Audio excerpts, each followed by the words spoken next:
Hello po mga kapatid, mapagpalang araw po sa ating lahat at sa ating dakilang Diyos sa makapangyarihan sa ngalan po ng Panginoon sa Kristo. Dito po ulit ako mga kapatid, kumusta na po kayo? Samahan niyo po ulit ako mga kapatid, magbasa po ulit tayo ng Bible verse na po gabayan po ako ng ating Panginoon Diyos. Ma-explain ko po ito. Ito po mga kapatid, basahin ko po. Marcos 12:30-31.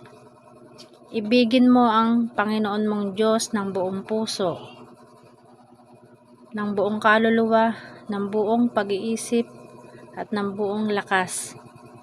At ang ikalawa ay ito, ibigin mo ang iyong kapwa gaya ng iyong sarili. Yan po mga kapatid, utos po ito ng ating Panginoon Diyos. Salita po ito. Ibig sabihin po nito, ito po yung pinakamahalagang utos ng ating Panginoon Diyos. Unang-una nga po ibigin po natin ang ating Panginoon Diyos mga kapatid. At kapag iniibig po natin ang ating Panginoon Diyos, mahal po natin siya, ginagawa po natin na sumunod sa kanyang mga utos. Lahat sinisika po natin na sundin mga kapatid unti-unti.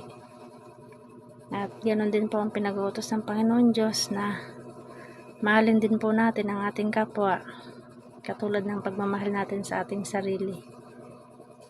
Ayun po mga kapatid, kapag mahal po natin ang ating Diyos, mahalin din natin ang ating kapwa. At Panginoon Diyos po ay masaya kapag nagmamahalan po ang lahat po ng mga anak niya. Kaya marami man pong pagsubok sa ating kapwa, ano man po ito, naman po yung nangyari, ibigin pa rin po natin ating kapwa kahit po naging masama sila sa atin, sundin pa rin po natin ang utos ng ating Diyos. Ang ating kalaban po talaga dito mga kapatid ay yung sarili natin, yung pride natin.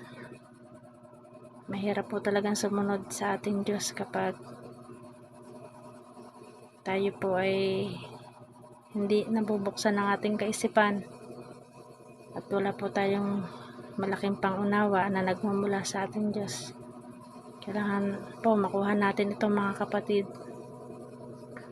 sapagkat pag nasumpungan nga po natin ang ating Panginoon Diyos, yung pagmamahal natin sa Kanya ay binibigay po ng ating Diyos ang biyaya niya sa atin na magkaroon po tayo ng pusong mapagpakumbaba at pusong mapagmahal at pusong mapagpatawad. Yun po ang binibigay ng ating Diyos mga kapatid. Kaya sa taong meron ito mga kapatid, ano man po yung ginawa ng ating kapwa sa atin, ay sinusuko na lang po natin ito sa ating Diyos. Pinagpapaubaya po natin ang lahat, at nang sa ganun po ay malinis po yung ating puso. Wala po tayong daladalang mabigat sa ating puso o negatibo sa ating kaisipan, sapagkat ibinigay na po natin sa ating Diyos ang lahat mga kapatid. Kaya sa ganong paraan mga kapatid, unti-unti po tayo nakakasunod sa utos ng ating Panginoon Diyos. At mapapaglabanan po natin ang lahat ng pagsubok sa pamamagitan nga po ng pananalangin natin at paghingi ng gabay palagi sa ating Diyos, upang lahat po ay mapaglabanan natin at malampasan ang lahat ng pagsubok mga kapatid. Yun lang po, nawa po naunawaan niyo po itong share ko sa inyo. At salamat po sa ating dakilang Diyos Ama, sa ngalan Panginoon sa Kristo. Bye po. Salamat po.